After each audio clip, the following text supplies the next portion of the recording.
Great.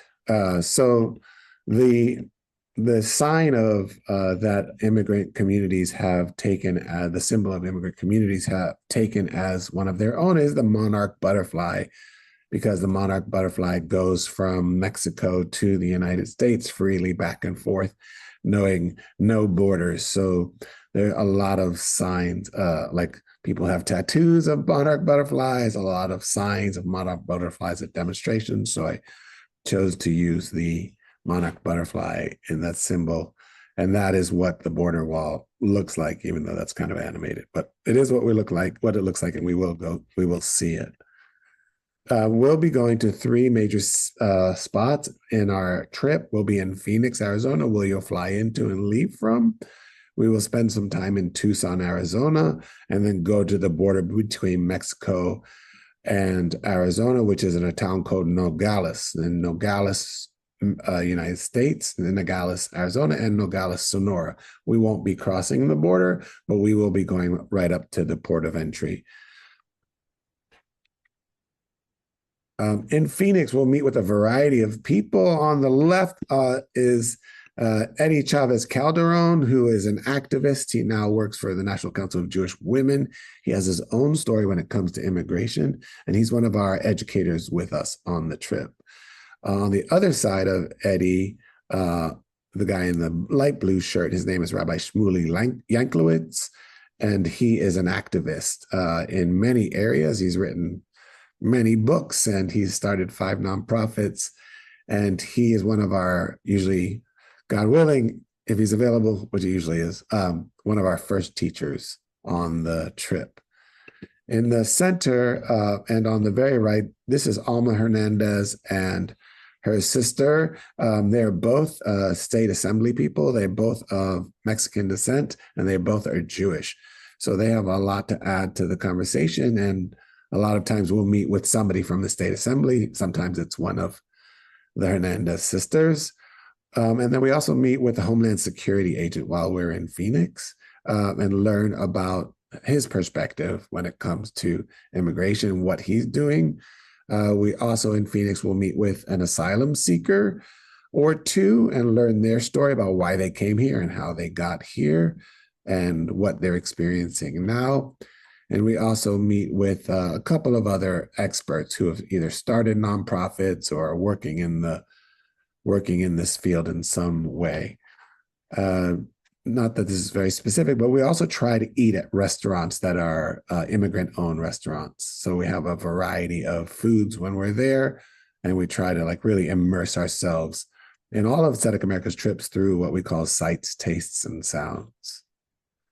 From Phoenix, we head down to Tucson.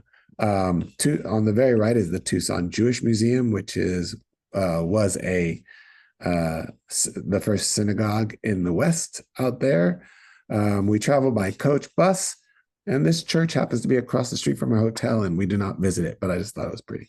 So I put it there.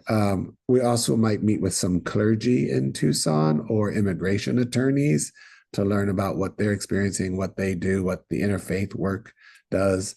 We really try to pack our learning in and also keep in mind that you all are human beings and reach saturation points. So because we're really not going to places, we're really meeting people.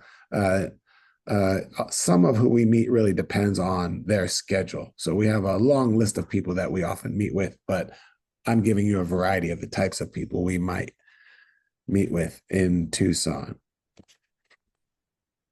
At the border, that's the border wall on the right between Mexico and Arizona. That is my photo.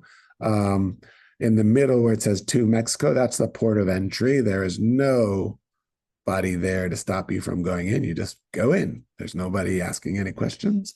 And then on the left with the barbed wire, that is the border wall.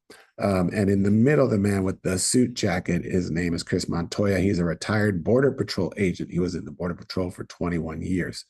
So at the border, he talks to us about his experience being in Border Patrol, what he's doing now, his opinions about things. And that's really one of the exciting parts about this trip, is that this is a time to get people's opinions and thoughts. Well, you might not have a strong opinion, or you may have a strong opinion. Either way, we promote discussion. So these people that we meet with are not lecturing at us as much as we're having a discussion with them, and they are often more knowledgeable than we are in their specific area. And so we'll ask, like, do you think there should be a border wall? Do you think there should be open borders? What is your opinion about the latest bill? And the beautiful thing about our relationship with the people that we meet is that they feel safe, and we have created a safe environment where we're really having discussions. We don't have arguments. We're not trying to convince each other of our opinions, rather than trying to learn about each other's opinions and why people feel the ways they do. From Nogales, we go to a town called Aravaca, which used to be a hippie colony. And now it's an interesting combination of hippies and militia that live in the town. So the man on the left in the Samaritans, he works with the Tucson Samaritans. He puts water out in the desert for people who are lost. The woman on the top and the man holding the jacket work for an organization called People Helping People. And they have strong opinions about politics, but their goal is to just help people in need. Like, if you've heard maybe something like, if you've saved a single life, then you've saved a world. Or maybe you've heard that the highest value in Judaism is pikuach nefesh, saving a life. And while these people aren't Jewish, the ones in the photo anyway, as far as I know, Mark is from New York. So, like, you never know, New York and Jewish, there's a crossover. But when I was younger, I thought anybody with a New York accent was Jewish.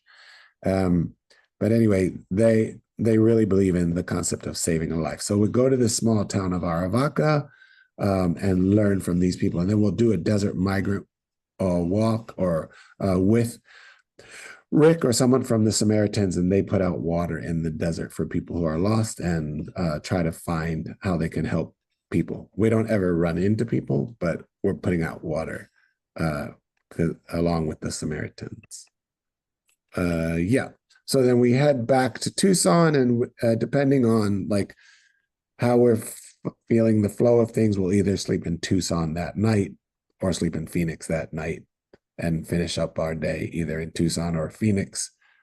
It really is all depending on everybody's schedule. So we kind of craft the weekend depending on our speakers' availabilities and that kind of thing. We provide I'll stop sharing the screen. You don't need a screen that says Q&A. Goodness, that was next. On our trips, we provide all of the snacks, all of the meals, and plenty of water.